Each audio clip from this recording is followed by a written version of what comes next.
pour ceux qui veulent nous voir en vrai, il faudra attendre maintenant l'année prochaine. Euh, Oui. parce que notre journée d'études et de rencontres, voilà, mais juste peut-être en attendant, là, en faisant patienter le temps que j'admette tout le monde au fur et à mesure. Vous souhaitez, en tant que président du R2QVT, la bienvenue à toutes et tous, voilà, pour cet espace de 1 heure et demie d'échange avec notre invité que Didier va présenter, Didier Truchot va présenter sur ces questions de sens au travail. Voilà, et puis peut-être certains, j'en vois certains noms là. J'espère que vous êtes bien rentrés chez vous depuis Aix-en-Provence la semaine passée. Bien Je vois Edith rentré. qui me fait coucou. Vous êtes bien rentrés. En tout cas, ça a été Le un train, comme vrai d'habitude, avait du moment. retard. Donc, Voilà. voilà. En tout cas, ça a été un super moment qu'on a partagé aussi autour des enjeux et des regards croisés sur la QVCT avec nos collègues de Aix-Marseille et, voilà, et plein de professionnels. On était plus de 160 à notre journée d'études et de rencontres, voilà, avec une douzaine de communications scientifiques, des fishballs, comme on dit, Les c'est-à-dire des fiches tables molles. rondes interactives où on inverse un peu le sens des questions, et c'est ceux qui présentent qui posent des questions à la salle, beaucoup de professionnels. On avait aussi des tables rondes sur les enjeux de la QVCT dans le secteur public, et puis aussi des nouveaux moyens de prévention en santé au travail. Donc voilà, j'espère que ça vous donne envie de venir. L'année prochaine, a priori, nous serons à Nice. Donc voilà, chez notre collègue Edith Galli, Ouais. qui est en ergo Oui. anomie, psycho-ergo, on va dire, voilà, dans un laboratoire à Nice. Voilà, je laisse la parole de suite à Didier en remerciant bien évidemment Jean-Luc Bernot de nous faire l'honneur de clôturer cette session de webinaire. Ben, je me joins à notre président Mathieu Sibé pour te remercier, Jean-Luc, parce que vu tes nombreuses occupations, consacrer 1 heure et demie, 2 heures à notre réseau, à notre webinaire, c'est vraiment sympa. Je pense que beaucoup de gens te connaissent bien, mais je vais quand même dire 2 mots pour te présenter. Donc, tu étais professeur à Rouen, maintenant tu es professeur des universités au CNAM, donc à Paris. Tu es directeur de l'INETOP, donc l'Institut national d'études et de travail et d'orientation professionnelle. Tu es par ailleurs rédacteur adjoint de la revue PTO.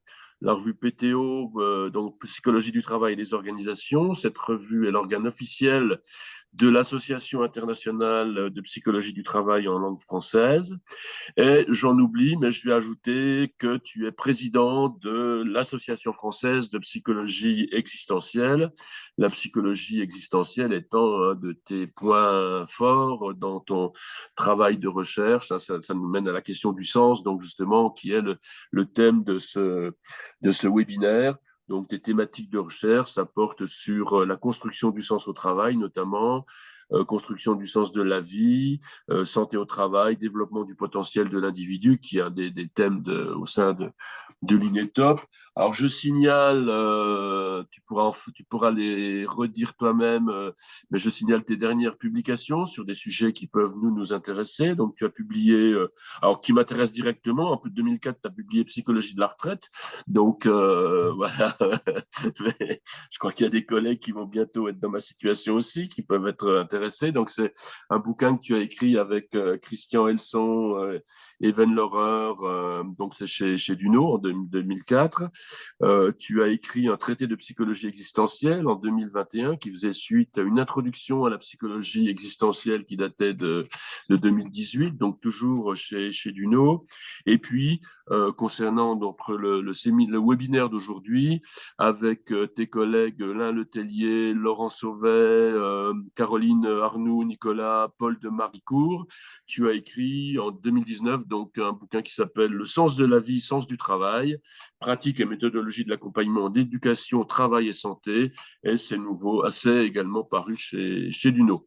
Donc, ça donne un petit peu un aperçu de ce que l'ensemble de tes activités et de tes centres d'intérêt. Donc, sans plus attendre, Jean-Luc, je te donne la parole, comme on a convenu pour 40-45 minutes, et ensuite on pourra débattre avec les auditeurs sur les questions que tu as abordées, te poser toute une série de questions. Merci encore. Je te donne la parole. Un grand merci, bonjour à tous et à toutes, et merci Didier Truchot de m'avoir invité. Je tiens à louer ton sens de l'accueil légendaire que j'ai eu l'occasion de rencontrer, notamment lors de séminaires et de soutenances de thèse à Besançon. Donc voilà, c'est toujours avec plaisir que je reviens vers toi, vers vous, pour échanger autour de ces questions qui tournent autour du sens du travail, du sens au travail aujourd'hui, comment s'y retrouver dans les modèles et dans les méthodologies. Donc c'est un sujet un peu ambitieux, je pense qu'on n'aura certainement pas le temps de tout traiter. J'espère simplement qu'il y aura peut-être l'occasion de partager un aperçu de ces questions et puis d'entamer une discussion. Alors, effectivement, c'est un sujet sur lequel moi j'ai eu l'occasion, avec différents collègues, j'essaie de passer voilà, la diapo, de travailler depuis à peu près une quinzaine d'années, puisqu'il s'avère que j'interviens dans un laboratoire, le CRTD, le CNAM, le Centre de recherche sur le travail et du développement, dans une équipe en psychologie de l'orientation. Nous avons créé un groupe, un thème de recherche sur le sens de la vie, le sens du travail, il y a maintenant une quinzaine d'années, qui a été associé à pas mal d'actions, puisque nous avons monté 2 colloques, nous avons développé pas mal de publications, réalisé également des numéros thématiques de revues, des articles, et puis aussi créé une consultation d'accompagnement psychologique au sens de la vie et au sens du travail, qui est quelque chose d'assez original et qui nous a permis de développer un certain nombre de pratiques. Nous avons eu également pas mal de contacts internationaux et d'échanges avec différents groupes de recherche pour travailler cette question du sens. Et puis également, nous animons une veille documentaire qui est ouverte à tout le monde et qui permet régulièrement d'actualiser les connaissances sur un sujet qui est très large. Sur cette thématique-là, alors le sens, nous l'abordons de façon transversale, appliquée à différents champs. Donc, il y a la question du travail qui est évidemment importante, mais nous nous intéressons aussi à la question du sens de la vie, du sens de la retraite, du sens de la formation, finalement, comment les grandes questions de l'existence convoquent la question du sens et comment cette notion de sens peut être finalement heuristique, peut apporter dans la compréhension, dans les analyses que l'on peut faire des situations, notamment en relation avec la question des transitions de vie, qui est aussi un sujet très important au niveau du laboratoire. Alors, je vais passer sur les contributions, je vais aller tout de suite sur le positionnement dans la société française, on peut même le dire sur le plan international, le positionnement de cette question du sens. Alors, j'ai choisi, vous avez vu volontairement, de mettre sens du ou au travail, c'est pour montrer aussi peut-être l'ambiguïté ou la complexité de la notion. Je vais revenir par la suite sur cette distinction. Mais ce que je voulais dire tout d'abord, c'est que c'est tout d'abord le sens du ou au travail, un succès médiatique assez phénoménal ces dernières années, puisqu'on observe plusieurs points. Hein. Tout d'abord, une certaine transversalité, c'est-à-dire que la question du sens a préoccupé au cours des 10 dernières années particulièrement, différentes disciplines, les philosophes, les sciences de gestion, la psychologie évidemment, la logothérapie, la sociologie, le management. Bref, cette question a traversé plusieurs approches, plusieurs épistémologies, avec une forte médiatisation, puisque la presse grand public s'en est emparée aussi pour questionner ce sens du travail, et puis avec en toile de fond des préoccupations politiques, puisque nos politiques, je le pense, sentent bien le risque de voir flamber la planète travail, avec des questions qui se posent, notamment depuis l'émergence du Covid et la période post-Covid. Hein, il y a une forme d'accélération de la question de la perte de sens, des risques qui sont perçus aussi au niveau des évolutions technologiques au XXIe siècle. On pense en particulier à l'intelligence artificielle, qui est un sujet qui, j'imagine, doit vous préoccuper aussi et préoccupe toutes les personnes qui s'intéressent à la question du travail, mais aussi la question des changements climatiques, hein, qui créent des nouveaux défis et qui remettent aussi en question la façon de travailler, certaines organisations de travail, certains types de rapports au travail. Donc voilà, une crainte peut-être, beaucoup d'émotions autour du travail, une crainte de démobilisation. On a parlé pendant un moment de la grande démission, même si ce concept est peut-être un peu excessif. En tout cas, il convoque les politiques. Et toutes ces questions-là sont bien sûr reliées à des problématiques que vous avez déjà traitées dans ces webinaires, c'est-à-dire la question de la qualité de vie et des conditions de travail et la question des risques psychosociaux. Donc c'est un sujet relativement important, en tout cas dans les écrits. Alors, il y a des rapports, de nombreux rapports qui ont été publiés ces dernières années. Là, je présente quelques-uns. Rapport de l'ANACT sur la quête de sens au travail, les différentes éditions sur les conditions de travail, les bilans et rapports du ministère du Travail, des rapports spécifiques de cabinet, de Deloitte ou d'Ancia, le Conseil national de la refondation, le rapport Jean Jaurès, et puis également le baromètre Unédic qui abordent régulièrement la question du sens du travail, du sens au travail. Donc on voit bien que le sujet, en tout cas, rencontre un public et rencontre des préoccupations, en particulier depuis les années 2010. Hein, c'est le moment où vraiment le sujet a vraiment percuté un certain nombre de situations.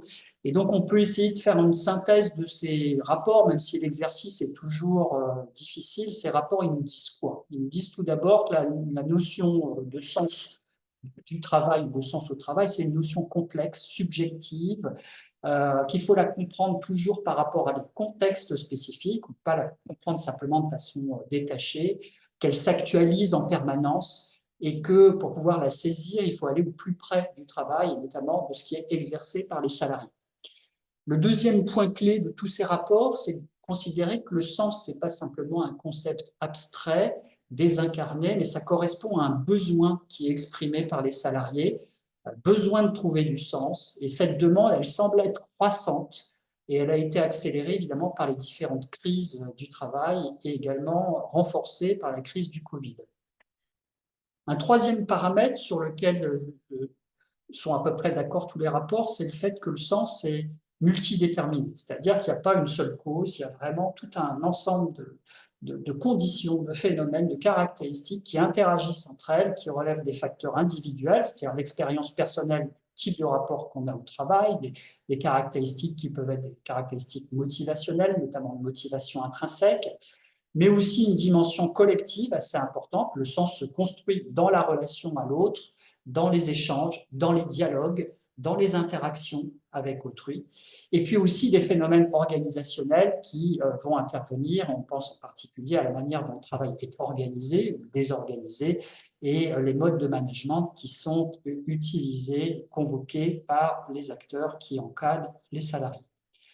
Donc, plusieurs thèmes reviennent souvent pour rendre compte de la perte de sens ou du fait que le sens s'impose dans le travail.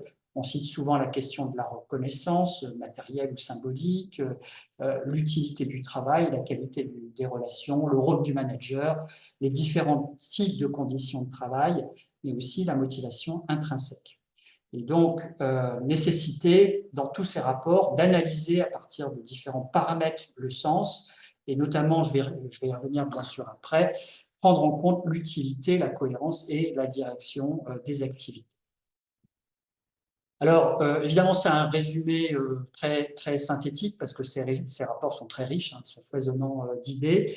Ce qui m'a semblé intéressant d'emblée, c'est de les mettre en rapport, si je puis dire, avec les données scientifiques, des publications qui ont été réalisées au cours notamment des 15 dernières années, hein, parce que c'est vraiment à partir des années 2010 que vraiment la thématique du sens a émergé et a explosé même.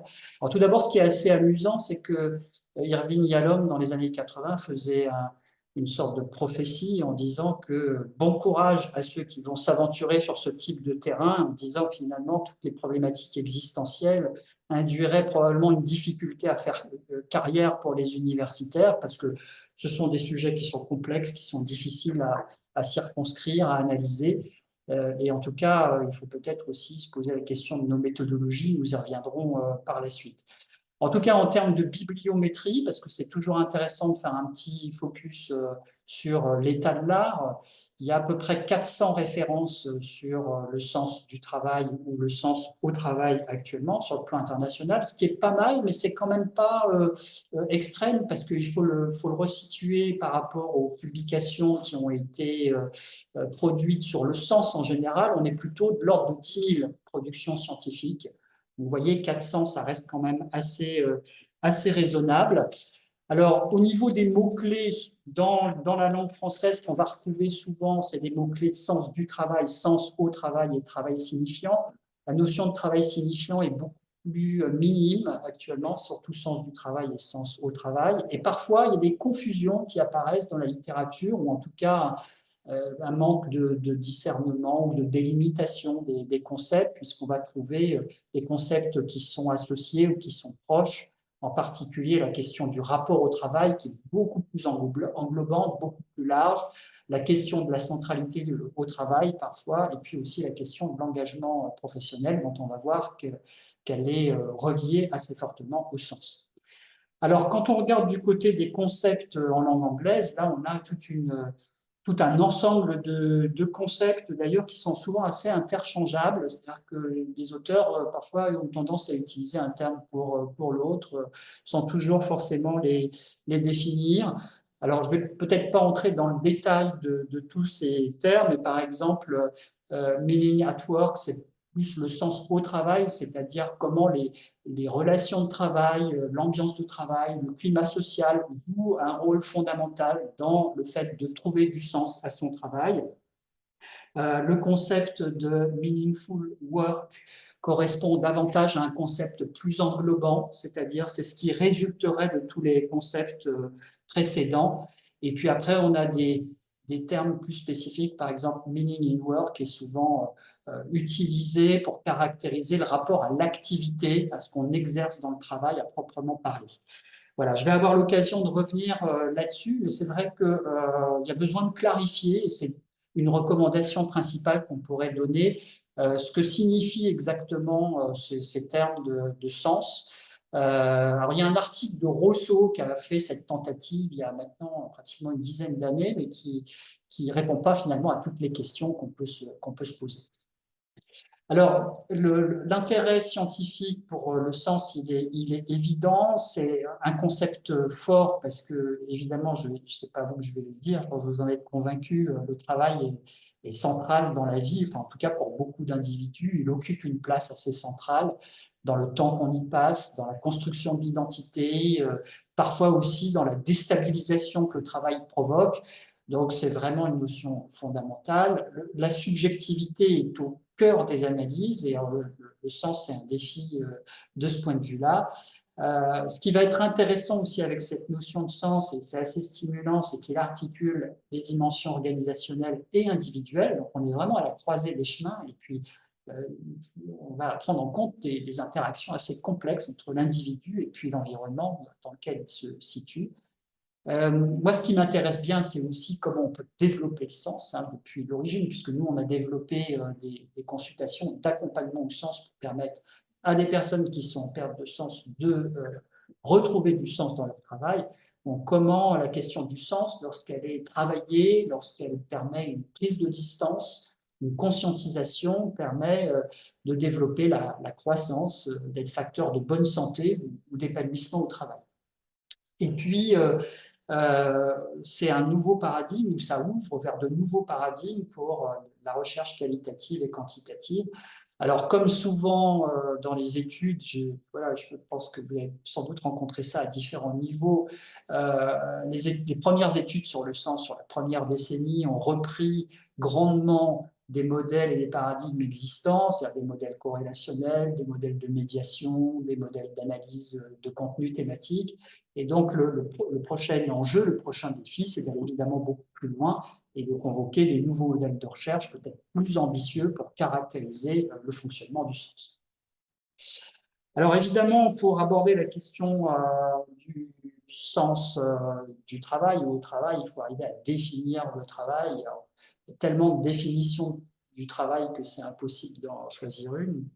Personnellement, moi, j'aime bien celle de Leplat, en ergo, qui dit que le travail, c'est l'ensemble des activités déployées par un individu pour atteindre un but donné, dans des conditions déterminées, avec des moyens particuliers et en interaction avec l'environnement. Alors, il s'avère que dans les études sur le sens du travail, souvent, on va s'intéresser au travail vu comme une activité contractualisée et rémunérée.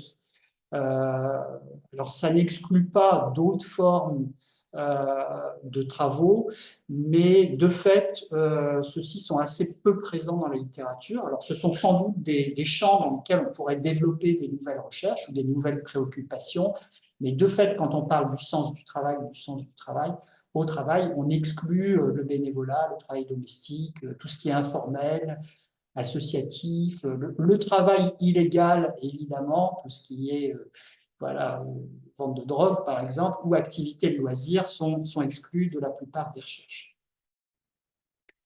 Alors, pour définir le sens, il faut considérer que le sens, c'est aussi un concept qui vient de recherches très existentielles, donc qui vient à la fois de la philosophie existentialiste et puis de la psychologie existentielle. Et ça fait partie, le sens aussi, de ce que Greening a appelé un ensemble de défis existentiels, hein, c'est-à-dire c'est des défis qu'on doit relever en tant qu'être humain dans notre vie.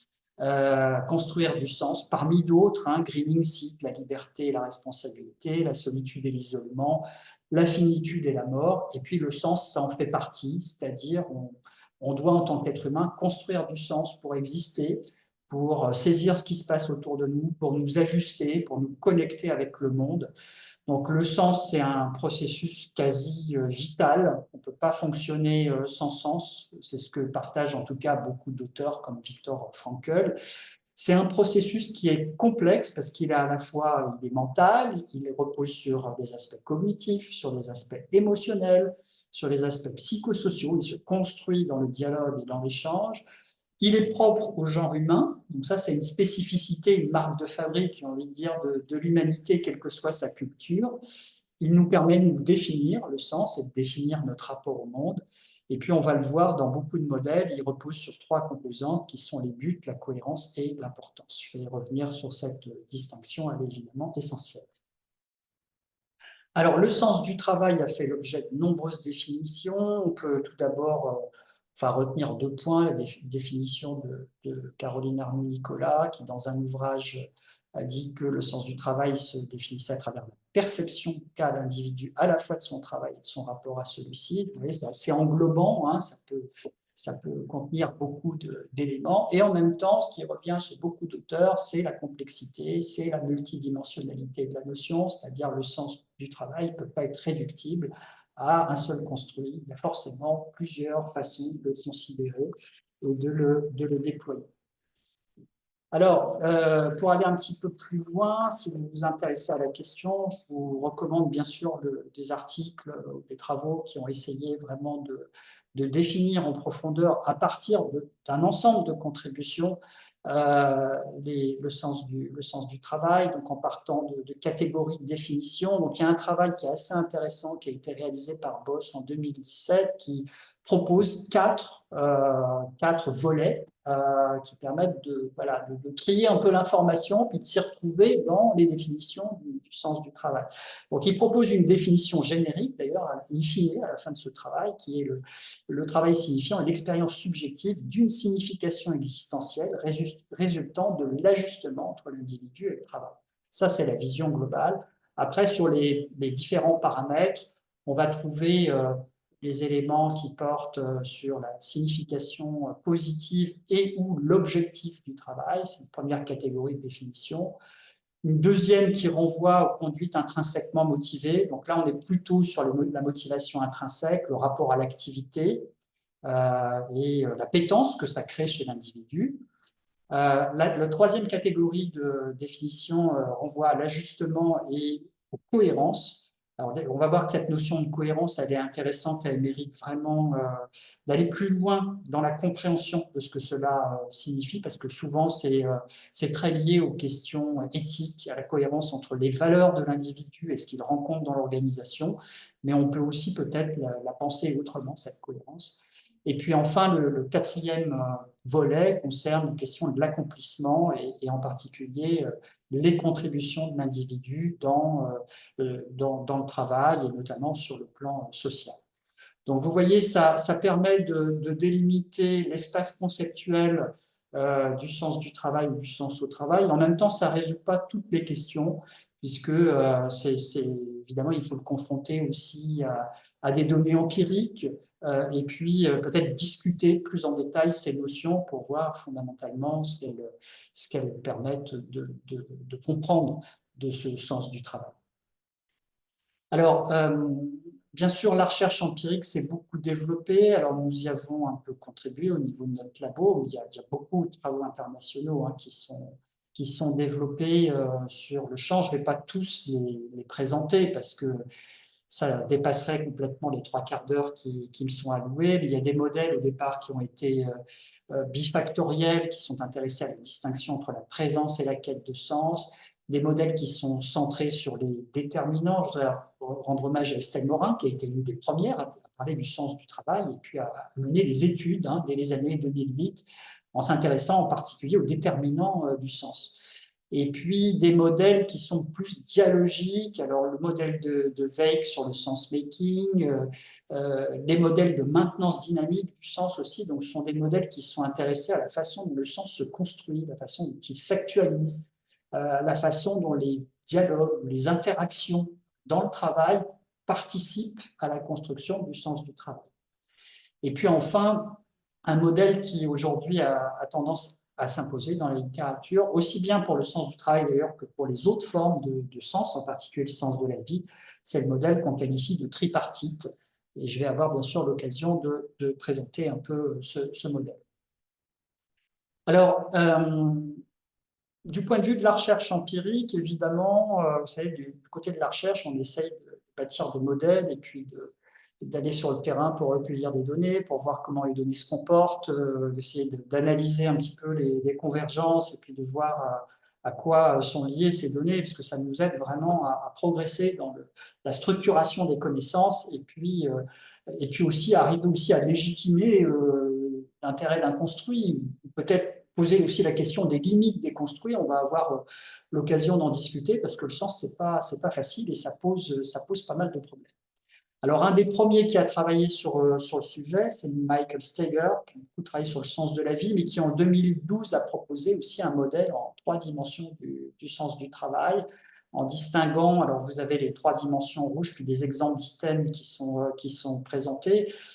Pour ceux et celles qui sont amenés à réaliser des entretiens d'accompagnement, des consultations de souffrance au travail ou qui interviennent dans le domaine de la QVT ou des risques psychosociaux. Ça peut aussi vous donner des idées de questions d'entretien à poser ou de thématiques à aborder lors d'entretiens pour comprendre le type de sens au travail qui s'exprime.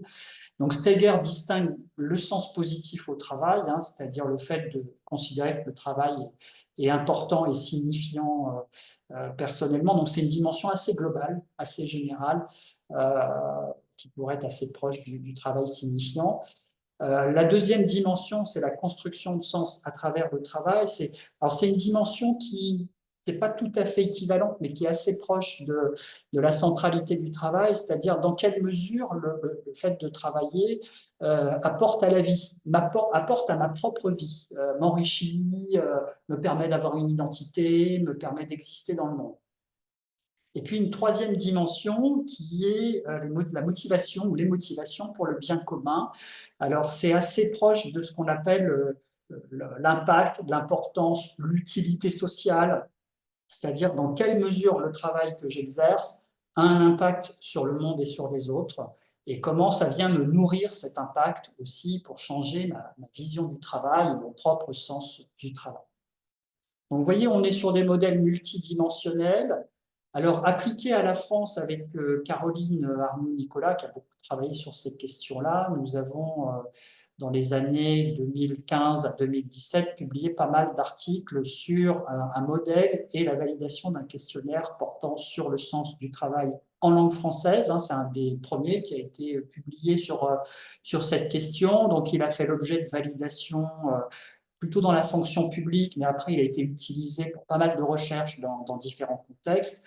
Et donc, dans ce modèle, on va identifier, on réalise ce qu'on fait toujours habituellement dans la construction de ce type de modèle, c'est-à-dire des analyses multidimensionnelles de type factoriel, exploratoire, puis confirmatoire. Et on a pu identifier notamment 4 facteurs. Alors, on va le voir qu'ils sont assez proches du modèle tripartite, puisqu'on va retrouver finalement la compréhension de son travail qui n'est pas loin de la cohérence, la direction du travail qui renvoie à la notion de but, la finalité du travail qui est assez liée à l'utilité sociale, et puis l'importance du travail qui correspond au fait que le travail puisse enrichir la vie personnelle.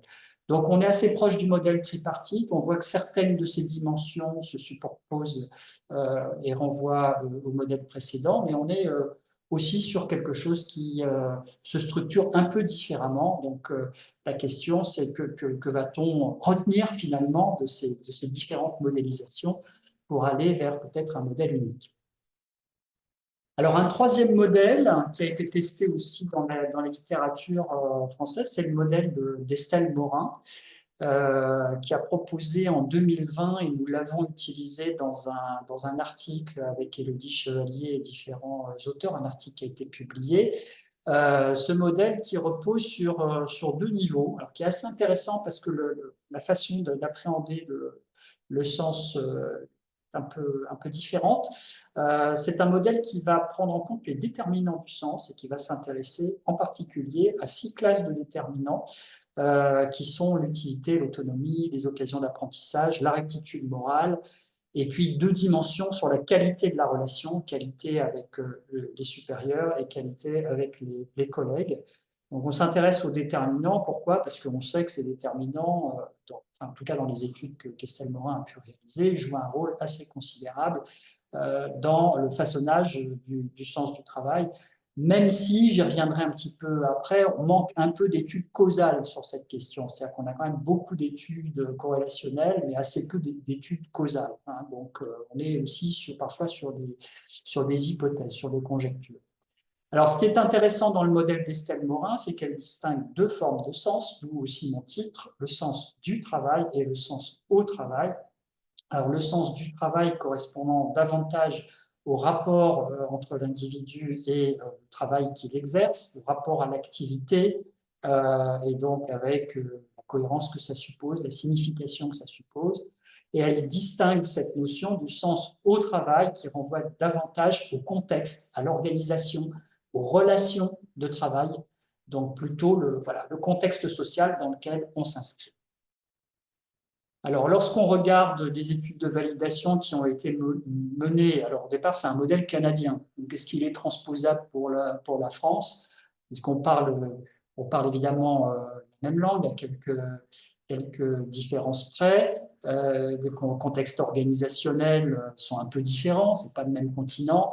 Mais on a, dans les validations, c'est un travail qu'on a mené sur des participants canadiens et sur les participants français. Donc là, je présente simplement pour la partie française.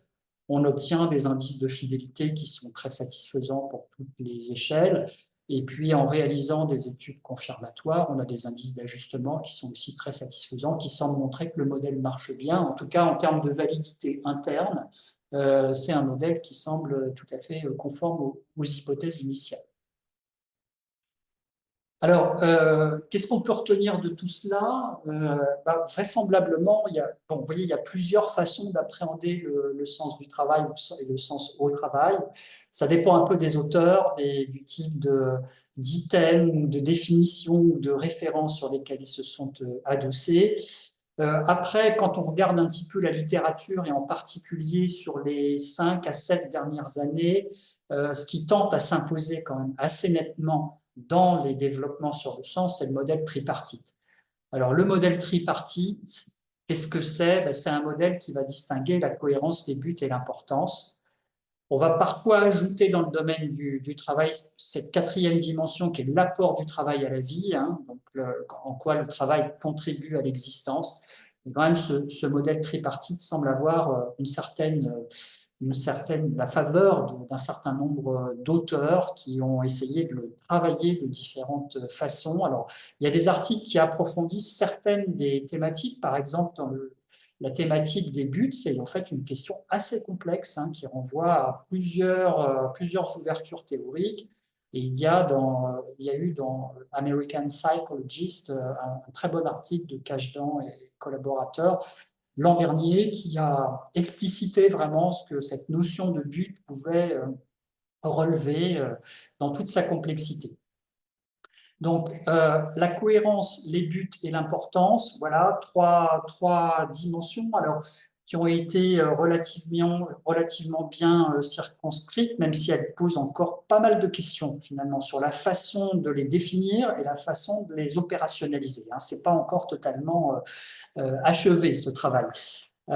Donc, la cohérence, c'est effectivement une dimension qui est très intéressante parce que c'est un peu le retour finalement des théories de la consonance cognitive. En particulier, enfin, voilà, je pense que vous êtes très familier avec le modèle de Festinger sur la dissonance.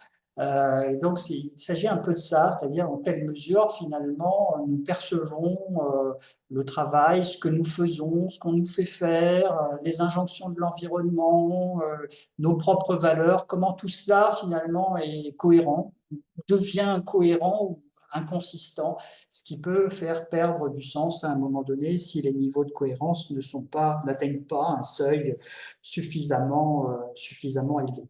Donc c'est une notion qui est assez importante, cette notion de cohérence. Elle renvoie aussi à la cohérence de l'image du soi, donc à des questions qui sont très identitaires et qui touchent au fonctionnement cognitif. Donc on a vraiment là un retour aussi des théories, des représentations qui, d'une certaine façon, sont revisitées avec les théories du sens. Alors, cette question de la cohérence, elle n'est pas, à mon sens, hein, pas suffisamment encore explorée et comprise, parce que, par exemple, peu d'auteurs font le lien avec la cohérence en relation avec la question des compétences au travail. C'est souvent la question des valeurs qui est abordée, mais on pourrait aussi imaginer dans quelle mesure le fait de mobiliser des compétences à travers différentes situations de travail, dans quelle mesure ça participe à formaliser la cohérence. Deuxième dimension, la notion de but. Alors, c'est une dimension plus motivationnelle, c'est-à-dire c'est vraiment avoir des buts de valeur à plus ou moins long terme, et puis essayer de travailler pour atteindre ses buts, pour atteindre ses objectifs. Alors, la littérature n'est pas toujours très claire, je dois dire, à ce niveau-là. Moi, j'étais un peu sur ma faim parfois de voir qu'elle n'était pas suffisamment distinguée les buts de carrière, par exemple, les buts professionnels. On a une sorte de thématique qui est un peu magmatique, qui englobe beaucoup d'éléments, mais qui ne distingue peut-être pas suffisamment les sous-dimensions qui peuvent jouer un rôle en termes de but. Et puis aussi leur articulation avec d'autres théories où les buts sont évoqués. Alors je pense en particulier à la théorie de l'espoir de Snyder, qui a pas mal travaillé cette question-là. Et donc, dans la littérature, on ne voit pas toujours les liens, finalement, de façon assez explicite avec ce genre de théorie. Et puis une troisième dimension qui est assez fondamentale, qui est l'importance ou la signification ou encore l'utilité sociale, qui a été développée. Alors, il y a quelques travaux intéressants de Jung que j'ai trouvé vraiment très éclairants sur cette notion, le fait de penser que le travail est utile, que ce n'est pas un bullshit job hein, au sens de David Graeber, hein, c'est-à-dire ça vaut la peine, ça peut changer le monde, ou en tout cas ça peut changer une partie du monde. Alors, ce qui est intéressant chez Jung, c'est que Jung montre qu'il y a vraiment deux dimensions de l'utilité sociale qui participe au sens du travail. Il y a vraiment l'utilité sociale pour le monde en général, c'est-à-dire mon travail contribue au monde. Hein. Je fabrique des automobiles qui permettent à des gens de se déplacer. Mais ça peut être aussi une utilité de proximité et une utilité sociale, c'est-à-dire j'apporte aux collègues, j'apporte à l'environnement social. Et donc, on va vraiment souvent distinguer cette double composante entre ce qu'on appelle donc une utilité pour le monde et une utilité pour les autres. Donc voilà, alors il y a effectivement pas mal de questionnaires de questionnaires ou de modèles hein, qui visent à tester ce modèle tripartite. Alors je pense en particulier aux travaux de Tatiana Schnell, qui est une collègue de l'université d'Innsbruck en Autriche, qui a publié en 2020 une tentative de modélisation du modèle tripartite. Alors, elle rajoute une autre dimension, mais qui est contestée par d'autres auteurs qui s'appelle belonging, qui est vraiment le sentiment de faire partie de quelque chose de plus grand que le travail, une notion un peu philosophique. Mais généralement, en fait, les auteurs s'accordent sur le fait de dire qu'aujourd'hui s'impose de façon assez exemplaire ce modèle tripartite. Alors, les sous-dimensions du modèle tripartite, elles sont quand même assez souvent intercorrélées. Hein. Les corrélations sont généralement comprises entre 0,50 et 0,70, donc c'est assez proche comme notion, ça marche de concert. Et puis, certaines études en piste causale essayent de déterminer qu'est-ce qui est à l'origine, qu'est-ce qui joue davantage en termes d'influence. Certaines études, par exemple, je pense à Costin et Vignol, montrent que l'importance serait un facteur plus déterminant et influencerait les autres. Voilà, alors sur le sens, on a une méta-analyse qui a été publiée, il n'y en a pas beaucoup, hein, c'est celle d'Alan en 2019, alors qui est très intéressante, qui est très, très éclairante, parce qu'elle nous permet de voir comment cette notion de sens fonctionne parmi les autres concepts assez proches. Alors, il y a plusieurs commentaires par rapport à cette méta-analyse. Tout d'abord, ils ont fusionné toutes les sous-dimensions du sens du travail, ce qui évidemment n'est pas sans poser de problème. Ensuite, deuxième point, ils montrent qu'en termes de validité discriminante, il y a des questions qui sont quand même un peu qui nous interrogent en tout cas, parce que quand on voit les corrélations moyennes, ça a été réalisé sur de très grands échantillons, hein, les corrélations avec l'engagement, les corrélations avec l'implication, les corrélations avec la satisfaction au travail dépassent les 0,70, ce qui veut dire que ce sont des mesures quasiment parallèles, ce qui évidemment est un peu gênant. Après, on a différents indicateurs qui sont très intéressants, les corrélations avec la santé, avec la performance notamment, avec la satisfaction de vie. Bon, on a les corrélations qui sont pas négligeables, mais la question qui est posée ici, clairement, c'est s'agit-il de relations causales? On n'a pas beaucoup d'études causales ou expérimentales. Enfin, Alan en a publié quand même une en 2017 qui fait référence, qui montre notamment que le fait de cultiver le lien social a une influence forte sur le développement du sens du travail. C'est un peu une des rares études causales menées et c'est peut-être un angle mort qu'il faudrait aujourd'hui arriver à faire évoluer.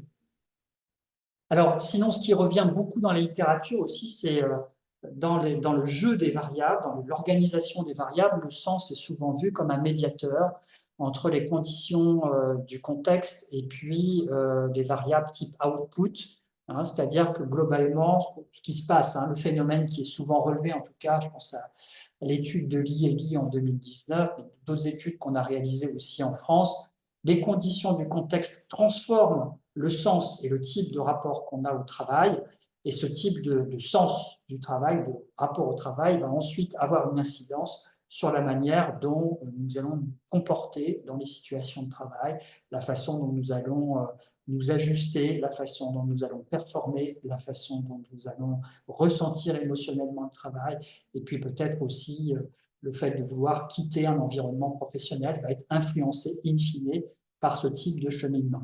Donc un effet de médiation qui est revenu, alors qu'on retrouve dans différentes études. Je ne vais pas vous présenter, ça c'est une étude qu'on n'a pas encore publiée, qui est en cours de publication avec Caroline Nicolas sur la relation entre leadership spirituel et sens du travail et adaptation à des contextes professionnels.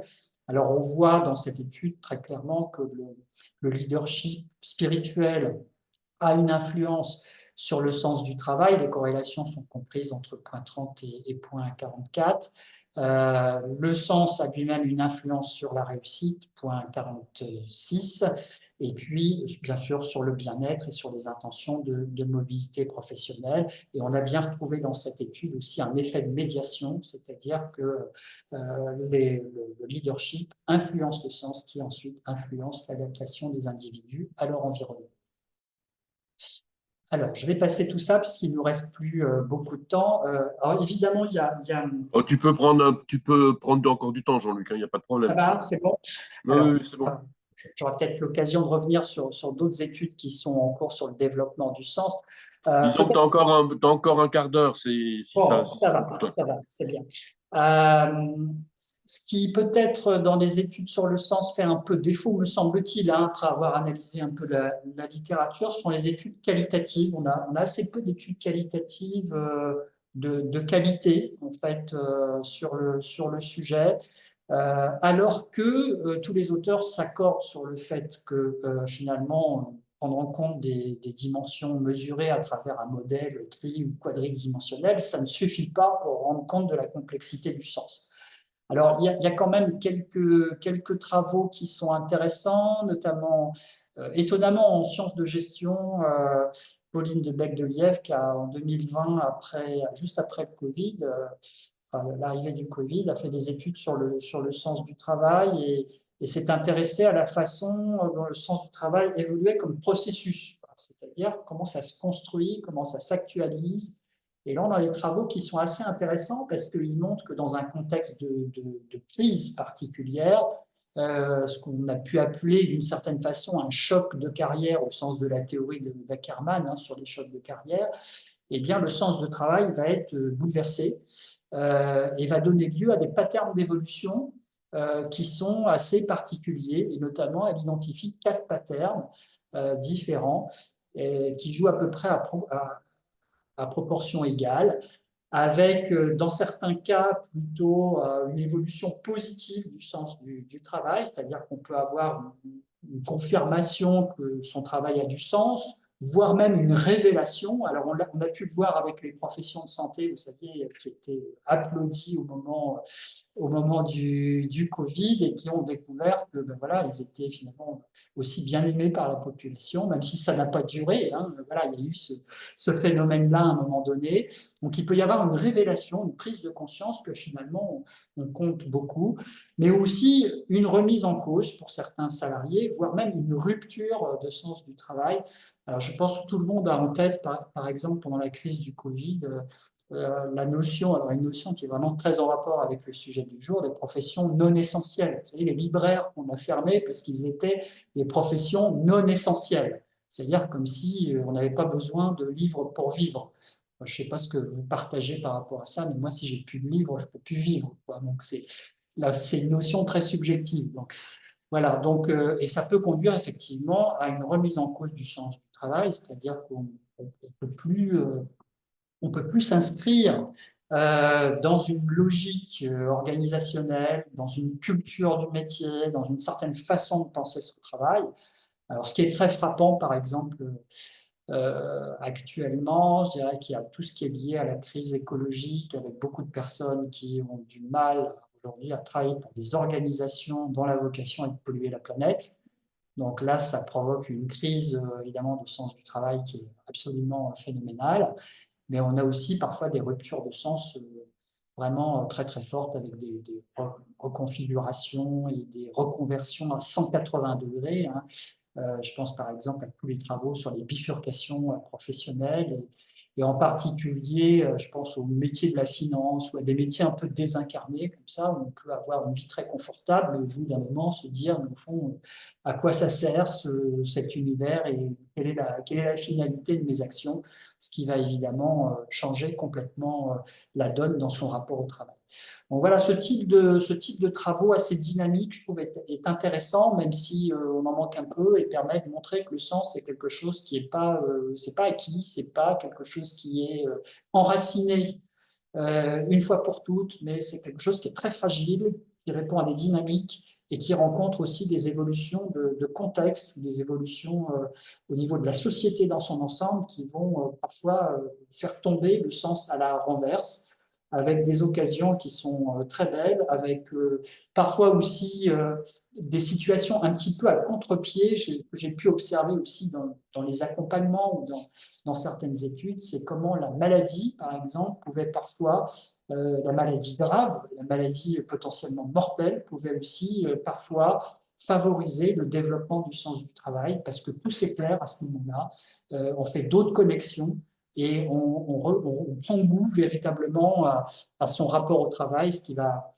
vraiment changer fondamentalement les choses, alors qu'on pourrait s'attendre à ce que la maladie détruise son rapport au travail, et ce n'est pas toujours le cas. Alors, ces modélisations sur le sens ont bien sûr beaucoup de limites, hein. J'ai essayé de vous en donner quelques-unes parce que je ne voudrais pas tomber dans le piège ou la facilité de considérer que parce que le sens est un champ de recherche passionnant et qu'il y a beaucoup de gens qui s'y intéressent, que tout est rose, hein. Il y a évidemment beaucoup de questions et beaucoup de limitations aujourd'hui.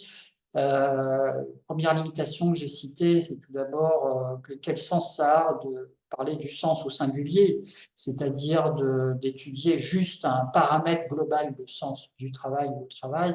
Il y a évidemment plusieurs notions qui se superposent, qui sont en interaction, qui méritent vraiment qu'on décline le sens dans toutes ses composantes.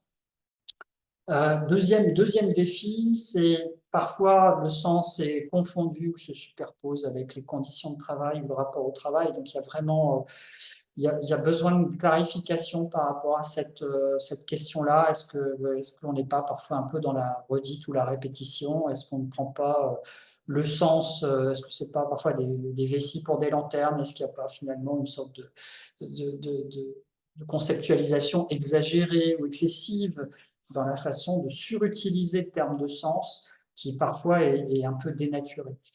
Un troisième point aussi qui me frappe beaucoup, c'est dans les formulations des items et des modèles. Souvent, on part du travail sans véritablement définir et sans faire forcément délimiter ce qu'on entend par travail. Est-ce que c'est le travail en général? Est-ce que c'est l'emploi qu'on exerce?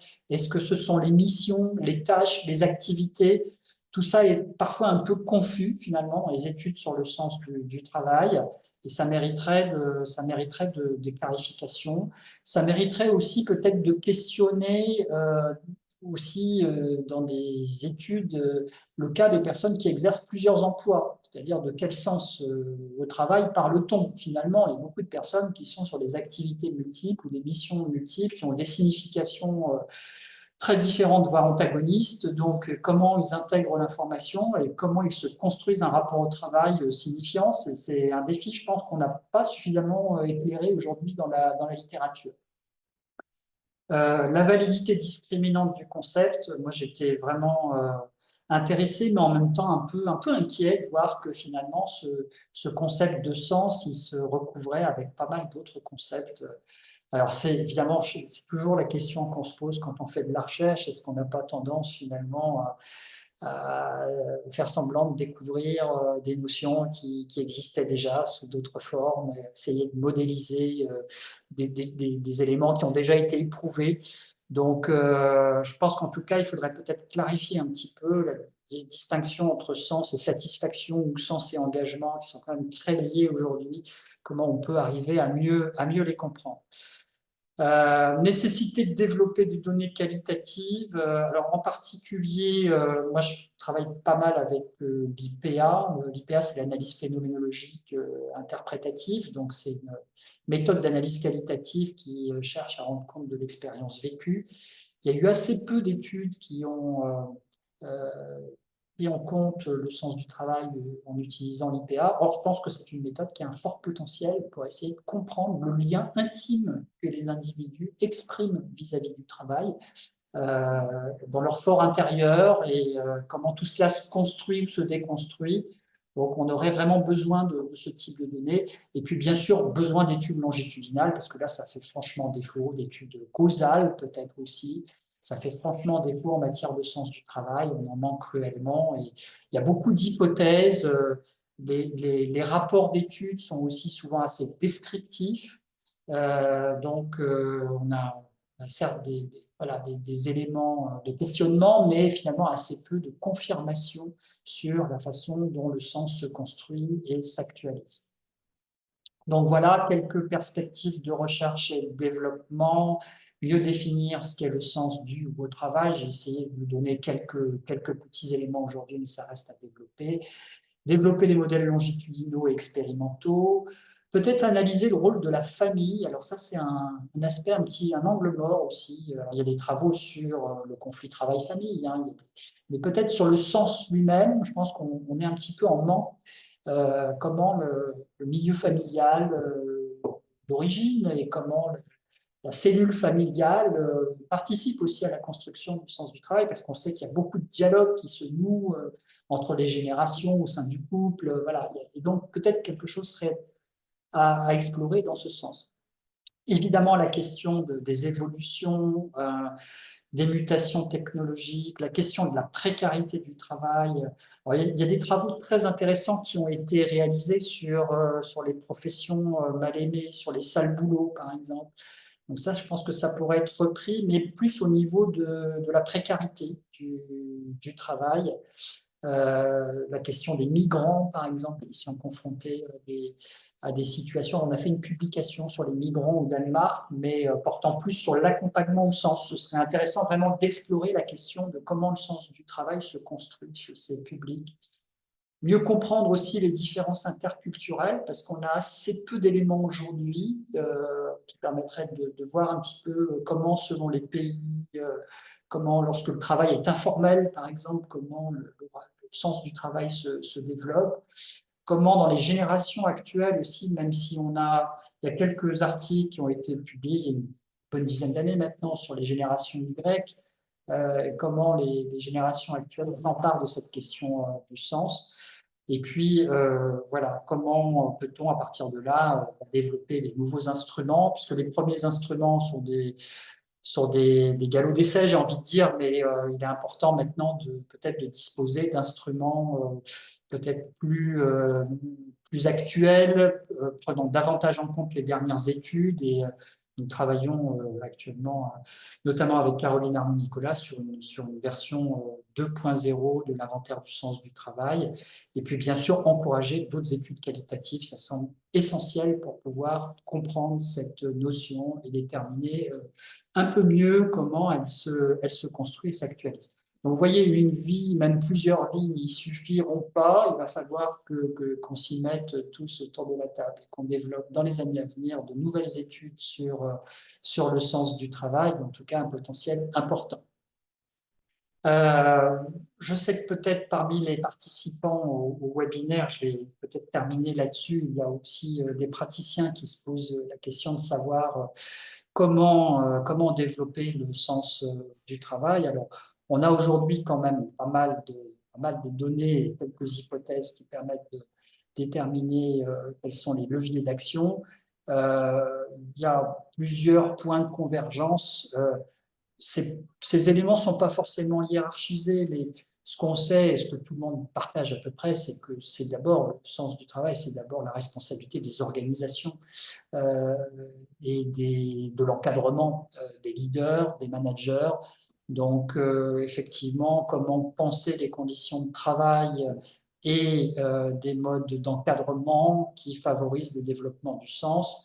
Pratiquement tout le monde est d'accord là-dessus, hein, ça fait vraiment consensus. Simplement, les constats qui sont observés, notamment enfin, dans les rapports que j'ai présentés au début de mon intervention, sont souvent un peu incantatoires, c'est-à-dire voilà, IACA, Faucon, etc., mais n'expliquent pas vraiment par quelle modalité, quels moyens, quelle stratégie on pourrait arriver à contribuer au développement du sens du travail. Alors, il y a bien sûr tout l'arsenal sur la limitation des risques psychosociaux et le développement de la qualité de vie et des conditions de travail y participe, évidemment, mais peut-être n'y suffit pas. Donc là, il y a sans doute beaucoup d'actions à mener. Après, il y a des formes d'intervention spécifiques ou des formes d'action plus spécifiques qui permettent de faire évoluer le sens du travail. Alors, une piste que je n'ai pas peu évoquée parce que c'est un sujet qui nécessiterait un webinaire à part entière, le développement du job crafting, c'est-à-dire comment revisiter, relire, transformer son travail, ses activités, ses relations de travail pour les faire coïncider avec des modes de fonctionnement qui vont développer le sens du travail. Ça peut être aussi, bien sûr, changer, parce que parfois, dans certains cas, ce n'est pas l'organisation qui est en cause et ce n'est pas le management, mais c'est l'individu qui a perdu pied dans son rapport au travail et qui a besoin de se relancer dans autre chose, donc de changer de métier, d'organisation, d'environnement, de projet de vie. même si parfois il y a des illusions hein, sur la fonctionnalité de ce type de changement, mais j'ai pu observer, en tout cas à l'échelle d'individus, des situations dans lesquelles ça pouvait porter des fruits. Et puis enfin, dernière classe d'action, c'est l'accompagnement au sens, puisqu'en fait, je n'ai pas eu l'occasion de beaucoup développer cette partie, mais les accompagnements au sens présentent une efficacité notable. Différentes études qui l'ont démontré. Nous venons de terminer récemment une étude avec France Travail qui a duré plusieurs années sur l'accompagnement au sens du travail et de la vie chez les demandeurs d'emploi et qui montre que travailler sur le sens a aussi un effet remobilisant, de reconnexion, d'identification d'une vocation ou en tout cas de conditions plus favorables pour développer sa carrière. Et donc là, c'est effectivement aussi un angle possible de travailler sur l'accompagnement au sens pour pouvoir renouer d'une certaine façon avec le travail et avec les vertus du sens dont on sait qu'elles sont assez profitables en termes de développement de la santé. Voilà, je pense que j'ai à peu près respecté le temps. Je vous remercie beaucoup de votre patience, de votre attention. Et puis, je pense qu'on peut ouvrir maintenant un temps d'échange et de discussion si vous avez des questions, peut-être des témoignages aussi, témoignages, partage d'expérience. Voilà, en tout cas, merci de votre écoute. Merci Jean-Luc pour ce bel exposé. Timing parfait.